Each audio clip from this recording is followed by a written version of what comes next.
sur la filière forêt-bois, plus vulnérables que jamais. Plusieurs effets se conjuguent et fragilisent nos forêts qui meurent, si j'ose dire, à petit feu.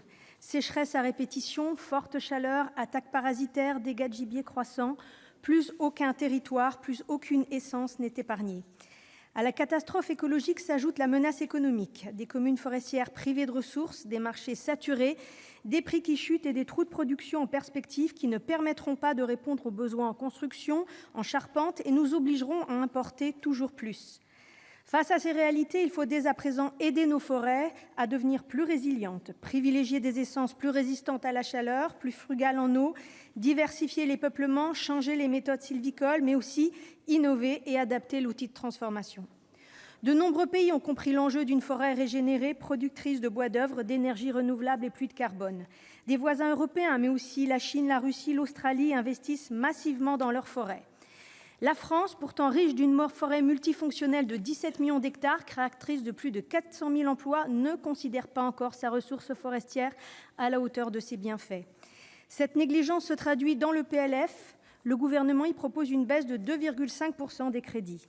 Si ceux destinés à la forêt publique à travers l'ONF sont maintenus, il n'en est pas de même pour la forêt privée qui représente pourtant les 2/3 des surfaces forestières. Le Centre national de la propriété forestière perd 1 million, soit 7% de son budget.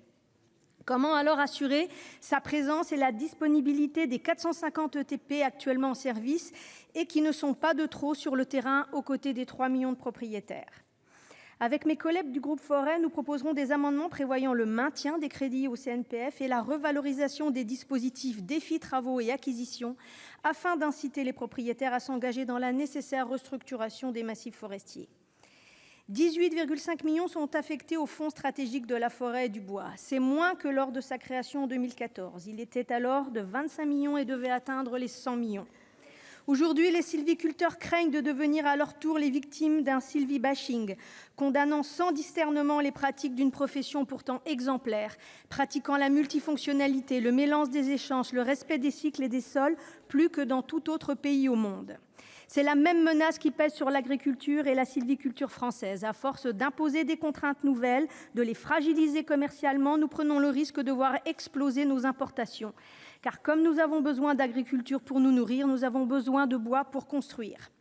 L'abondement de ce fonds stratégique est donc essentiel pour reboiser les forêts dépérissantes, mais aussi accompagner les entreprises de transformation dans les investissements qu'elles devront engager pour adapter leurs outils aux nouvelles essences, aux nouveaux produits. Cette année encore, le fonds stratégique est amputé des 4 millions de taxes affectées plafonnées sur la taxe de défrichement. Monsieur le ministre, si vous ne pouvez pas faire plus pour la forêt, laissez au moins la fiscalité de la forêt lui revenir. Les récents débats du PLF ont laissé entendre que les filières disposant d'un COP, et c'est le cas de la filière bois, seraient déplafonnées. Nous comptons donc sur votre soutien, car la filière mise notamment sur les prochains JE et sur l'opportunité de booster les usages des matériaux biosourcés dans la construction. Il est également indispensable que le gouvernement engage les initiatives privées dans nos forêts. J'ai proposé la création de certificats de captation carbone sur le modèle des certificats d'économie d'énergie. Ces certificats pourraient efficacement concourir à l'objectif de neutralité carbone en 2050. Jusque-là, le gouvernement préfère se contenter des démarches volontaires de quelques grandes entreprises ou associations, certes louables, mais tenant plus à des opérations de communication qu'à un véritable plan de sauvegarde et de relance de la forêt. Car c'est bien là l'enjeu, monsieur le ministre, et je sais que vous-même l'avez compris, face au rouleau compresseur climatique qui décime petit à petit nos forêts. Sans ressources, pas d'activité. Nos voisins forestiers l'ont compris, le gouvernement n'a-t-il pas d'ambition pour la forêt française ? Pour ces motifs, vous comprendrez, monsieur le ministre, que nous ne voterons pas le budget agriculture-forêt, à l'exception du CASDAR. Je vous remercie. Merci. La parole est à Jean-Paul Émorine pour le groupe Les Républicains pour 5 minutes.